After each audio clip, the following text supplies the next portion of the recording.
ये मैं आपको क्यों बता रहा हूं, क्योंकि यहीं से प्राचीन काल से ही ये सारी वर्ल्ड में जो चीजें हो रही है इसकी जड़ें फैली हुई है। प्राचीन काल से ही सारी इन बातों की जड़ें फैली हुई है। रूट्स जो है, उसकी जड़ें जो है वो प्राचीन काल से है। जो मैंने बताया अब्राहमिक रिलीजन कहा जाता है इन तीनों धर्मों को, और इन तीनों धर्मों में अब्राहम को एक प्रॉफिट, एक पैगंबर और एक नबी के रूप में माना जाता है।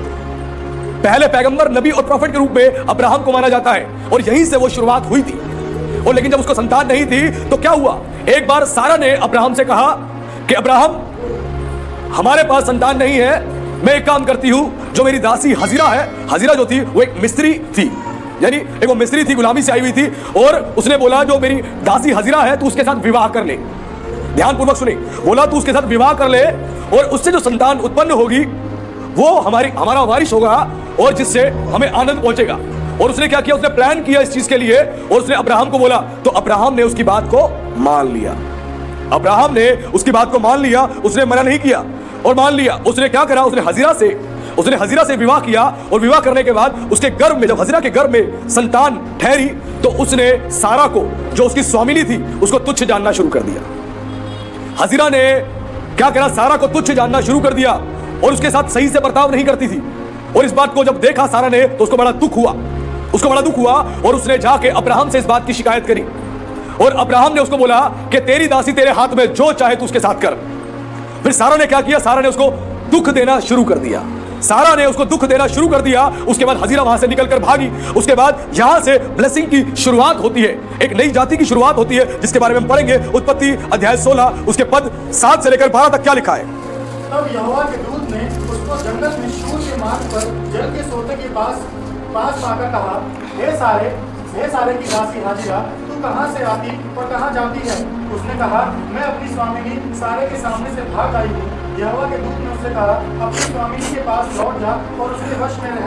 और यहोवा के दूत ने उससे यह भी कहा, मैं तेरे वंश को बहुत बढ़ाऊंगा, यहाँ तक कि बहुतायत के कारण उसकी गणना ना हो सकेगी। और यहोवा के दूत ने उससे कहा, देख तू गर्भवती है और पुत्र जनेगी, तू उसका नाम इश्माएल रखना, क्योंकि यहोवा ने तेरे दुख का हाल सुन लिया है।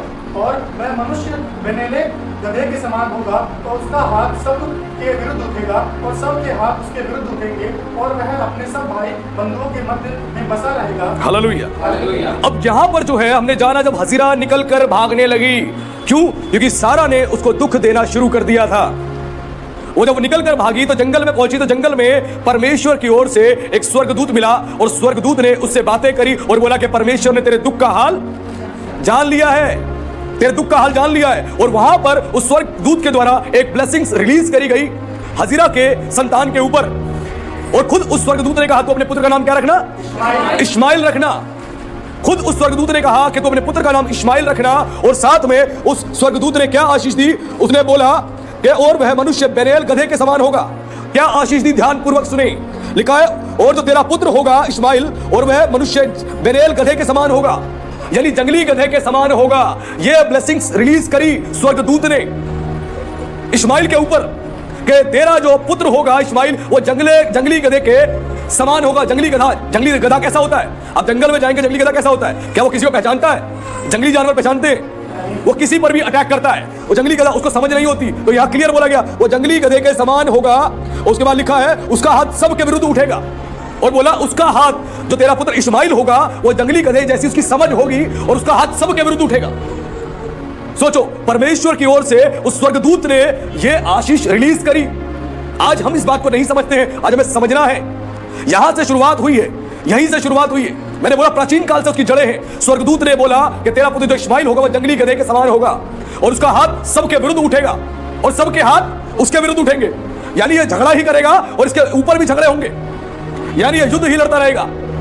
और यही इश्माएल जब बड़ा हुआ, बड़े होने के बाद इश्माएल के जो पुत्र हुए, जब इश्माएल के 12 पुत्र हुए, और 12 पुत्रों से ही 12 देशों की शुरुआत हुई। जो इश्माएल के, उनको कहा जाता है इश्माएल के वंश के लोग हैं। इश्माएल के द्वारा ही इश्माएल के 12 पुत्र हुए विवाह करने के बाद, और इसी के द्वारा एक अलग जाति बनी है, इश्माइली जाति जिसको कहा जाता है। और 12 देश बने हैं। उन देशों में जो आज के समय में जो इश्माएल के जो वंशज हैं, उनको कहा जाता है कुवैत है, यूएई है, कतर है, बहरीन है, ओमान है, यमन है, निजर है, सूरन है, मोरक्को है, लीबिया, अल्जीरिया और सऊदी अरबिया। ये सारे जो हैं इश्माएल के वंशज हैं। ये सारे देश जो हैं वो इश्माएल के वंशज हैं। और जितने ये अरब की कंट्रीज हैं, ये अरबी कंट्रीज हैं, जितनी अरबी कंट्रीज हैं, ये शुरू से हम देखते आ रहे हैं, ये बिगिनिंग से ही ये इजराइलियों का विरोध करती है और शुरू से इनके बीच में युद्ध होते रहते हैं। क्योंकि क्या बताएं, इनके वंशज जिसके द्वारा इन तमाम जातियों की शुरुआत हुई, इस्माइल, उसके लिए खुद स्वर्गदूत ने बोला वो बेनेल गधे के समान होगा और उसका हाथ सबके विरुद्ध उठेगा और सबके हाथ उसके विरुद्ध उठेंगे। यहां पर इस ब्लेसिंग से शुरुआत हुई और इस्माइली जाति के जो वंशज है ये सारे देश के लोग हैं जो मैंने आपको बताए। इस्माइली जाति से ही ये सारी जाति बनी है, इस्माइल से ही, क्योंकि इस्माइल के 12 पुत्र हुए, उन 12 पुत्रों से ये 12 देशों का ये निर्माण हुआ और जितने ये लोग हैं ये सारे इस्माइली जाति के उसके वंशज हैं। यहां से शुरुआत हुई एक अलग जाति की, यहां से शुरुआत हुई क्योंकि यहां पर स्वर्गदूत ने यह बात उसको बोली थी कि 10 में, और यहोवा के दूत ने उससे यह भी कहा मैं तेरे वंश को बहुत बढ़ाऊंगा, यहां तक कि बहुतायत के कारण उसकी गणना ना हो सकेगी। ये बात बोली थी। और आज हम देखते हैं जितने अरब कंट्रीज के लोग हैं, इस्लाम के लोग हैं, वो दुनिया में सबसे ज्यादा फैले हुए हैं। दुनिया में जो टॉप 3 धर्म आते हैं उन धर्मों में इस्लाम का धर्म भी आता है और जिसकी गणना इतने लोग हैं, इतनी पॉपुलेशन है कि उसकी गिनती भी जल्दी से नहीं हो सकती है। यह चीज बताई गई है क्योंकि यह आशीष जो है ये परमेश्वर की ओर से ही उस स्वर्गदूत के द्वारा रिलीज करी गई थी और ये इस्माइली जाति के वंशज हैं। ये 12 देश जो इनमें रह रहे हैं, जितने अरब कंट्रीज के लोग हैं, यहां से शुरुआत हुई है इस्माइली जाति की।